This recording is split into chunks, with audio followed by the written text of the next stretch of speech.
Descent of the Demon God. By Hanjo Wiolia. Chapter 91. Ghost Chi. Part 1. How could a ghost suddenly appear? It came out from the body. All the Murim warriors couldn't hide their shock. What surprised them even more was that the faint ghosts resembled the dead warriors. Changjae? Ahyan? They had already heard Peng Nung Jiam's report a couple of moments ago. However, since they hadn't seen it in person till now, their shock was too extreme. No way. Then the ghosts were coming from the dead? They were now sure of it after looking at the ghosts' faces. But what was more incomprehensible was that this was happening after the gate had closed. Indeed. The gate has closed. So, why was a ghost coming up now? Look, the floor. At the cry of one warrior, the others looked at the ground. The range of the lifeless floor continued to expand. It was over 50 meters now. Tack. The warriors spread their footwork and moved backwards. The ghosts of the dead warriors rushed towards the people with flashing blue eyes. Shoo! Damn it! Whoa! All the warriors got their sword energy ready. And then they tried to hit the ghost. Cha-cha-cha. The ghost's weakness was the heat. And if they were to use it while maintaining a good distance, there is nothing they couldn't handle. However, there was one thing they weren't aware of. What? It blocked the sword energy. The ghosts were able to use martial arts they had learned when they were alive, so they became stronger after turning into ghosts. Is that sword energy? It uses footwork too.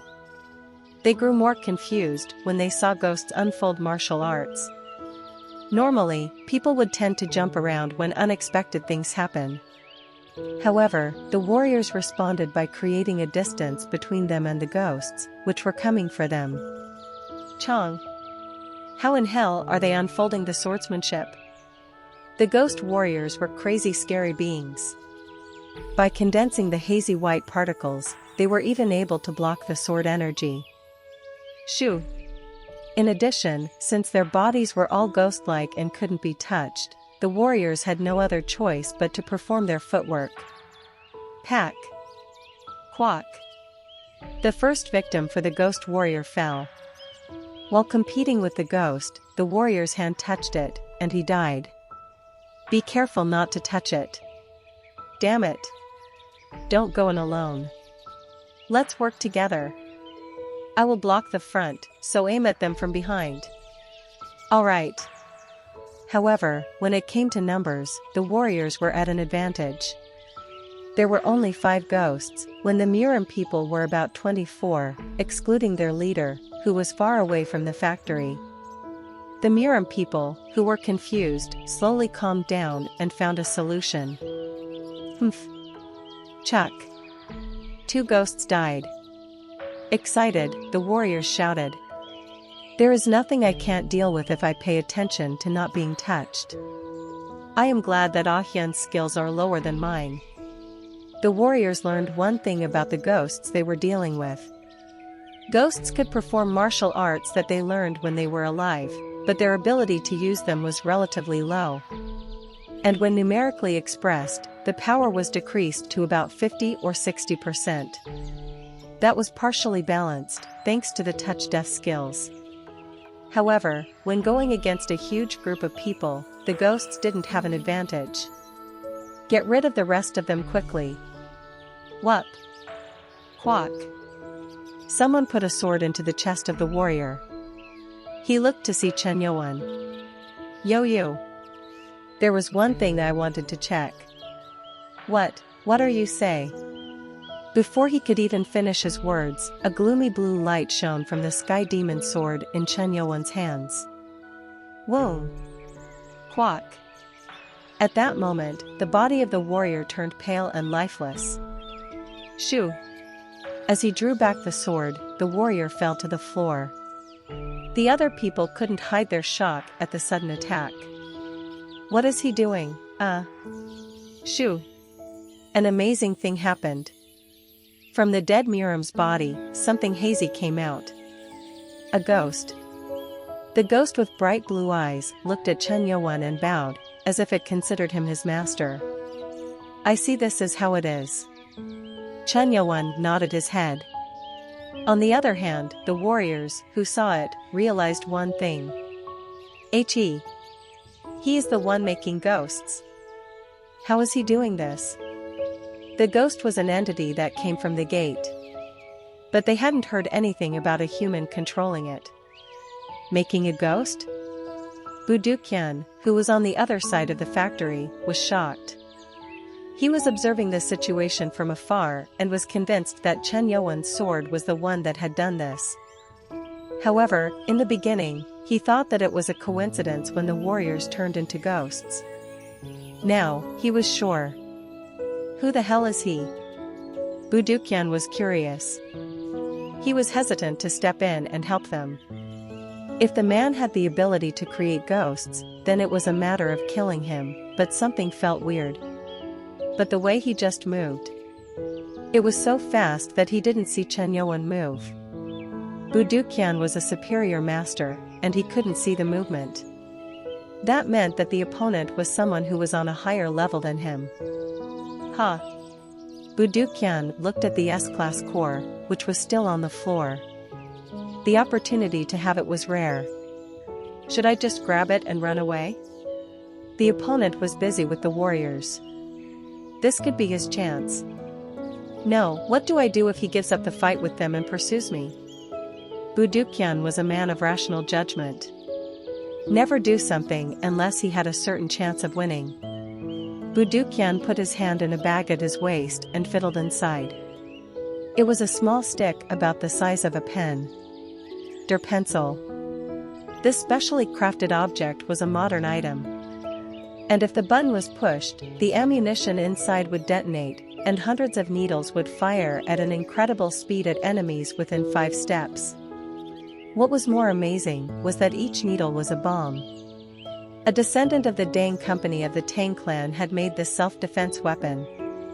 The maximum effective distance was within 10 meters, but in 5 steps it was a 100% chance to kill. I need to get close enough. Close. Budukyan, who fiddled with it, stood up. It was the only way to distract Chenyan. Shoo. Budukyan pulled out his long sword and moved to the place where Chenyan was. At the appearance of a powerful ally, the warriors shouted. Leader! This man is creating a ghost. If we don't kill him, slash. Budukyan cut off the warrior's head with a long sword. That sudden action made them all go bewildered. Leader! What are you doing? Have you gone crazy? Keeping a straight face, Budukyan spoke. There is a thing called law in Miram. How can you all act greedy and try to covet something which belongs to another warrior? How unforgivable. Fat. With that, he attacked the others. Oh no! The warriors were all baffled. Cha-chung. Quack. Budukyan once again took down another man.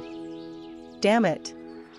In the end, they all had to fight to survive. However, since Budukyan was a superior master, the others couldn't stand much. And their leader was already fixed on killing them. Quack, yo. You traitor. Is it beneficial to attack the members of the same association? As they were dying, they all cursed. And while listening to their curses, Budukyan didn't stop and kept going on killing his own people. He even killed those who wanted to escape. Chenyan watched the entire show with his arms crossed.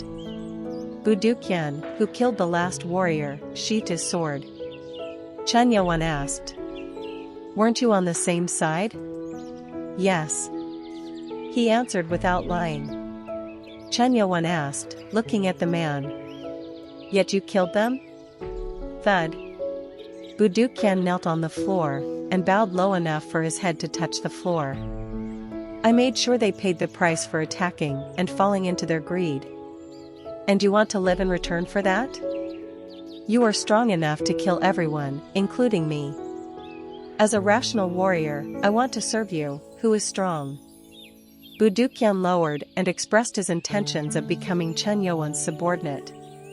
Of course, that wasn't his real intention. The goal was to make sure Chen Yuan trusted him, and then come closer, closer than 10 steps to use that pen. Come closer. Closer. 5 more steps, and he could use the pencil. As he waited with tensed eyes, Chen Yuan opened his mouth. Fine. I needed someone like you. Raise your head. Yes. Budukyan was happy.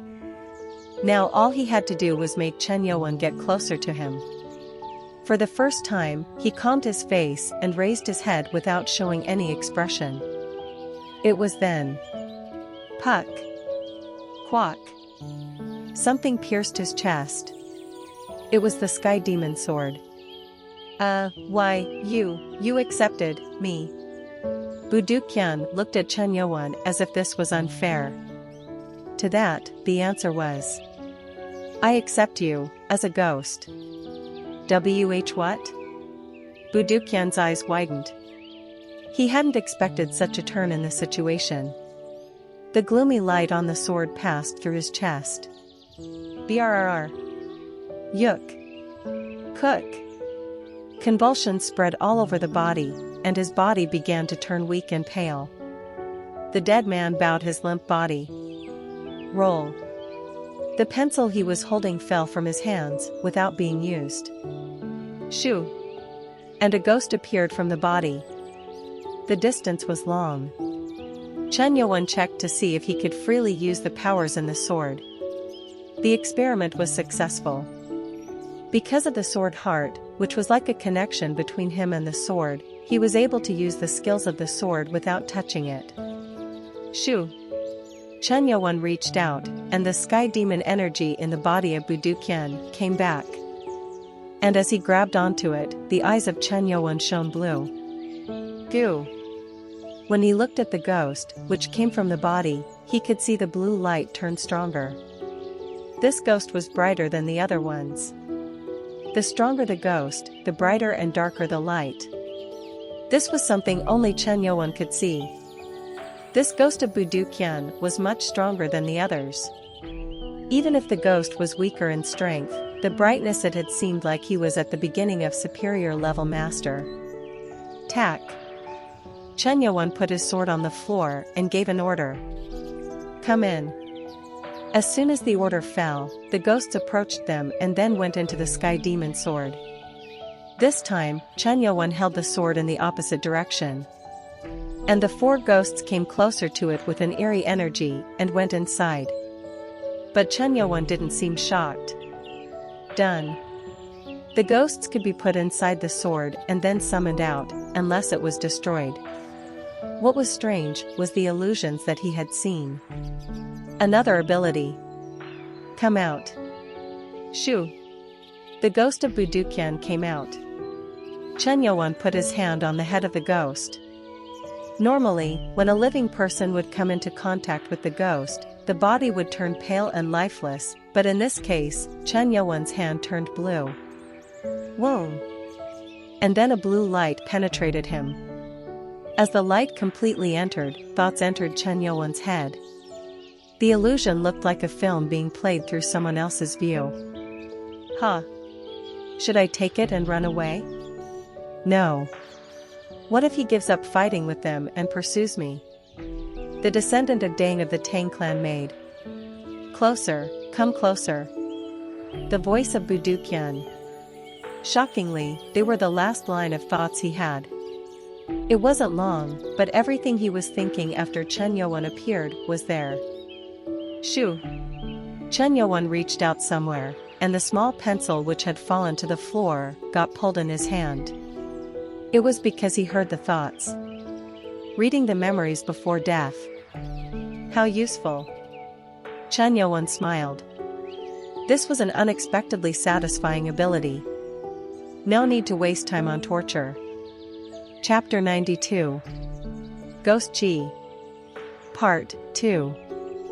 A gloomy blue light with the ability to rob the vitality of a being. Chenyan called it Ghost Chi. As a result of experimenting with various things he learned from the illusion, he learnt most things he could do with this Chi. First, robs lives.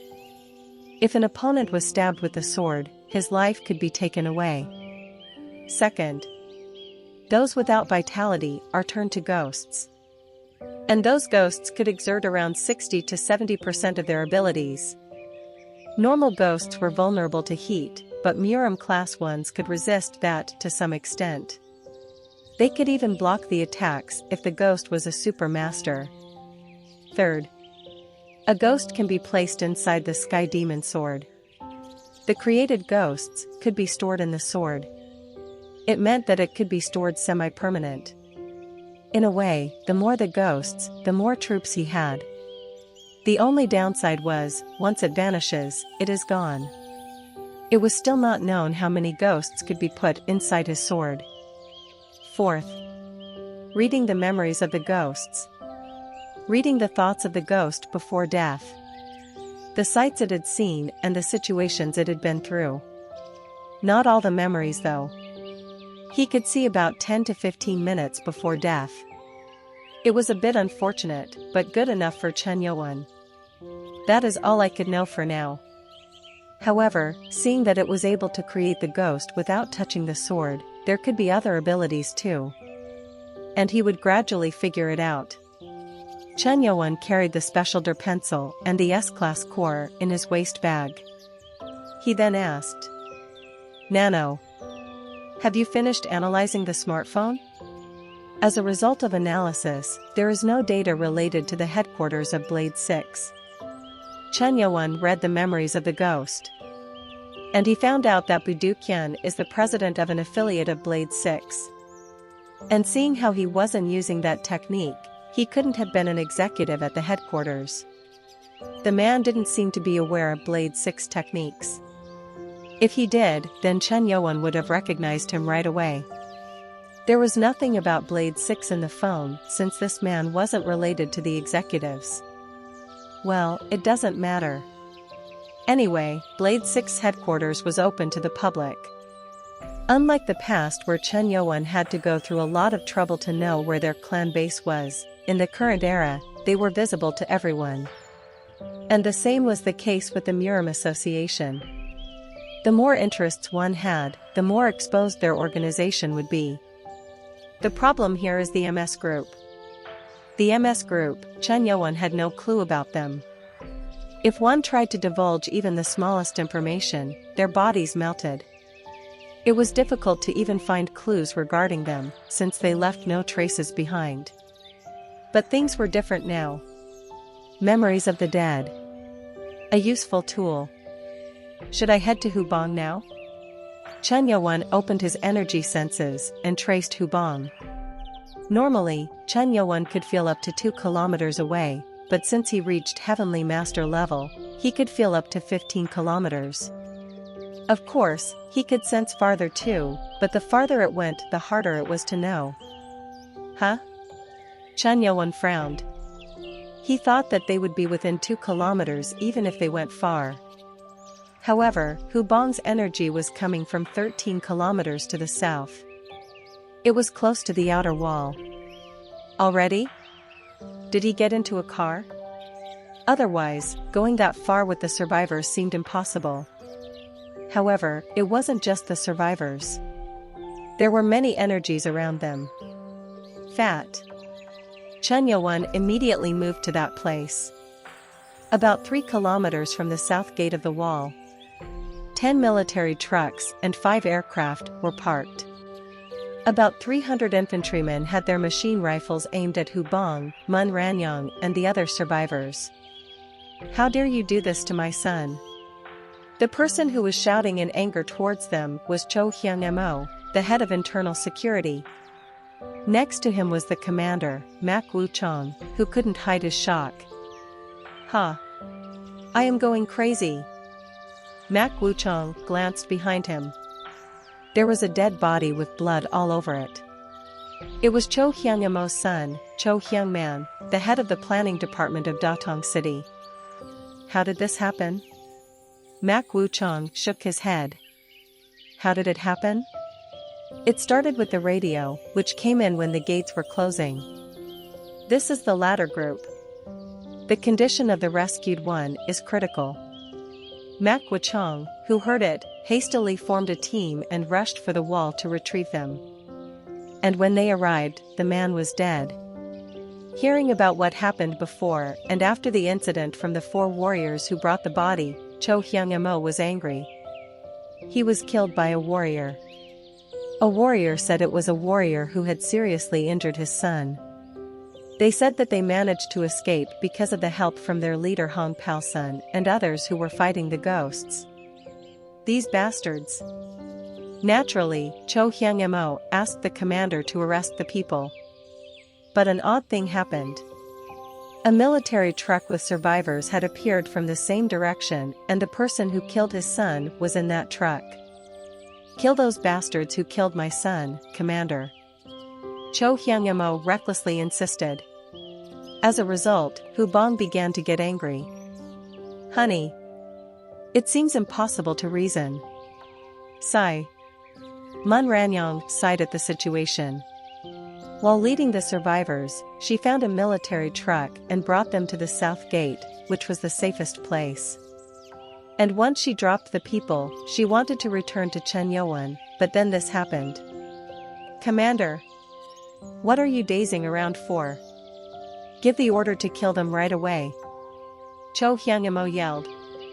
Commander Mak Woo-chong tried to calm him. Chief.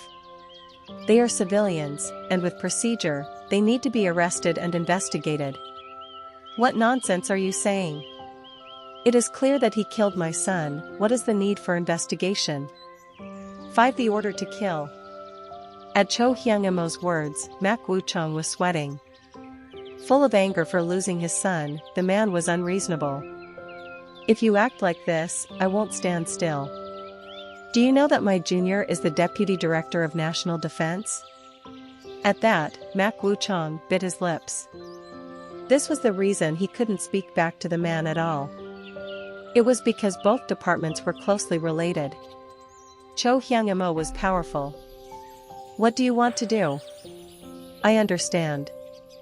In the end, he succumbed to the orders. He didn't want to bring down the honor of the National Guard in front of civilians, but he had no other way. Chief. First, we have to at least get the civilians away. Huh. Cho Hyung-amo didn't stop that. He only wanted the one who killed his son to be killed. The commander shouted to the civilians who were behind Hu Bong. Datong City civilians, it might be dangerous, so please step away from that killer. The people were confused. A middle-aged man who couldn't stand it said, wait.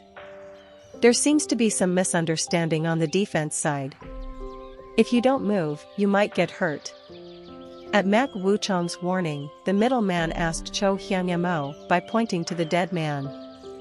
Are you that man's father? Yes. Cho Hyung-amo calmed down and answered. And the middle-aged man said, You say that you are the father, so I will say it. Your son was sexually harassing this man's wife. The man bluntly said it. At those words, Cho Hyung-amo's face distorted. Who wouldn't be shocked to hear that his son was killed as he sexually assaulted a woman? What nonsense are you saying?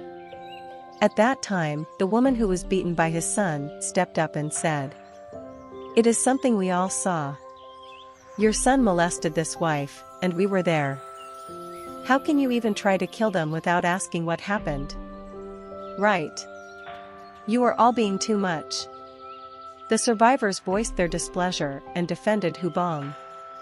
They wanted to repay him for saving them.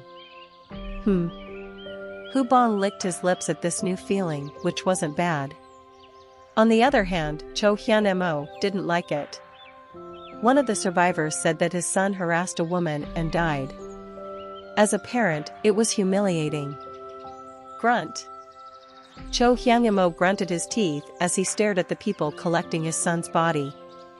The warriors who brought his body waved their hands. We didn't know. They were telling the truth. They were there after it happened and took the body out right away. They had no idea what had happened. Did my son molest that girl? Cho Hyangmo looked at Mun Ranyong. The woman had an alluring look with short hair. At the sight of her pale face and torn skirt, he clenched his fist.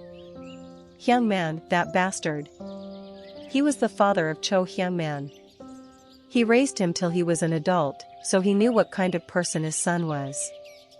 Even before being the head of the planning department, his son was always in trouble with women. And it cost him millions of won to abort the kids he had with other women. I told him to be careful. He didn't think that his son would touch a married woman when a gate was open. It was clear since the survivors were voicing it out. Commander Mak Wuchang had to change his decision and said, "Chief, it isn't good to order a kill on sight, so how about we hold a detailed investigation?" Commander Mak: "Yes. I am sorry, but save the face of my son this one time. If you help me, I will do my best to promote you." At those words, the commander frowned. Because he knew what the cause of this proposal was. "Chief. Kill them all. Chief. If you leave them alive, what will happen to my dead son's pride and name?" The man didn't want civilians alive as they could speak all sorts of things about his son. And that would destroy his political career. "Since you are wearing a military uniform, you need to stand at the top. I will support you to become the head of the National Guard." The man kept whispering sweet words to the commander. The commander was losing himself to the tempting idea. Shit. This was something which could raise him or break him. And the wrong decision would hurt his conscience. Mak Wuchang opened his mouth in a troubled way. "Chief. I am the commander of a unit of the National Guard who protects the safety of citizens." The commander decided to uphold justice. He could never point his guns at citizens. Cho Hyangmo sighed in disappointment. "Commander, sigh. I am sorry. I just can't." Bang. Yuk. A bullet went through the commander's thigh. Clack. Clack. What is this? The lieutenant and other people of the military pointed their guns at Cho Hyangmo right away. In Cho Hyangmo's hand was a pistol with smoke oozing out. "See, Chief." Mak Wuchang grabbed his thigh and glared at the man. Cho Hyangmo answered, "Isn't it natural for a soldier who disobeys orders to be shot?" Kiek. What is this? All the machine guns and the aircraft aimed at the National Guard. The drivers in the tank tried to stop it, but the machines didn't stop. "Did you think that I came to this place all alone?" At those words, the lieutenant glared at the bodyguards of Cho Hyangmo. They weren't simple bodyguards, but talented people. "Why, you are going too far." "Chief." Mak Wuchang yelled at the man. Not caring, he shot the other thigh. Bang. Quack. And then spoke to the lieutenant. "I will give you a chance, Lieutenant Opil. Will you be acting stupid like your head? Or will you listen to orders and get a higher position like a general?" At the pistol aimed at him, Opil turned scared. "General?" Any soldier would dream of wearing that badge. Opil's gaze looked at the machine guns, tanks and aircraft aimed at them and Mak Wuchang, who was in pain. There were very few options. If he refused, then it would be death. "Don't make me do this. If you accept my offer, you can shoot your commander in the head with your own hands." That. So we aren't on the same boat. Cho Hyangmo said it casually. It was like a devil whispering. "It is the same for you all. If you complete this task, then I will give you all a promotion. At Cho Hyung-emo's sweet suggestion, the officers aiming their guns lowered them. And that made Cho Hyung-emo smile. At that, Commander Mac yelled at Oh-pil. "Ouch, what are you all doing? If you give in to the wrong side and shoot innocent civilian." Clank. "Why, you?" Oh-pil aimed his gun at the commander and spoke to the bewildered man. "Are civilians more important in life and death situations than allies?" Quack. "Don't say such things. Don't blame me, sir. I cannot sacrifice 300 allies for 20 civilians. That is what the National Guard was made for. I did nothing wrong." With that, he pulled the trigger. Bang! And then, it happened. Weak. The bullet stopped midair and continued to spin. A little bit further, and it would have pierced the commander's head. What is this? Oh-pil couldn't hide his shock at that. It was the same with Commander Mac. "Bullet is." An unfamiliar voice was heard. "I really liked it. Do not ever give up your faith." Shoo! And someone appeared next to him like a ghost. "Lord!" Huban shouted with a bright face. It was Chenyan. Who? Oh-pil aimed his gun at Chenyan. Chenyan just snapped his finger. Puck. Quack. Dot. The bullet which stopped flew back and stuck the lieutenant in his forehead. When the man collapsed, the others aimed their guns at Chenyan, but not a single person could pull the trigger. "What are you waiting for? Shoot him!" Cho Hyung-emo screamed at them. But no matter how hard they tried, they couldn't pull the trigger. "I can't shoot. What nonsense is that?" At that time, Chenyan raised his finger at 3 officers. Crack! The 3 of them suddenly got their necks cracked. Their death was fast, but terrifying to those who watched it. Eik. Cho Hyung-emo, who was scared, tried to move away. The bodyguards protecting him reached ahead to stop Chenyan by using their abilities, but... Shoo! When Chenyan waved his hand, their waists were bent at a weird angle. Crack! Quack! Their spine was bent back, so there was no way they could live. The 2 of them struggled and trembled before they died. That frightened Cho Hyung-emo even more as he tried to run away, when Chenyan appeared in front of him. Shoo! Where are you going? Yuk! Startled, he fell back as if he saw a ghost.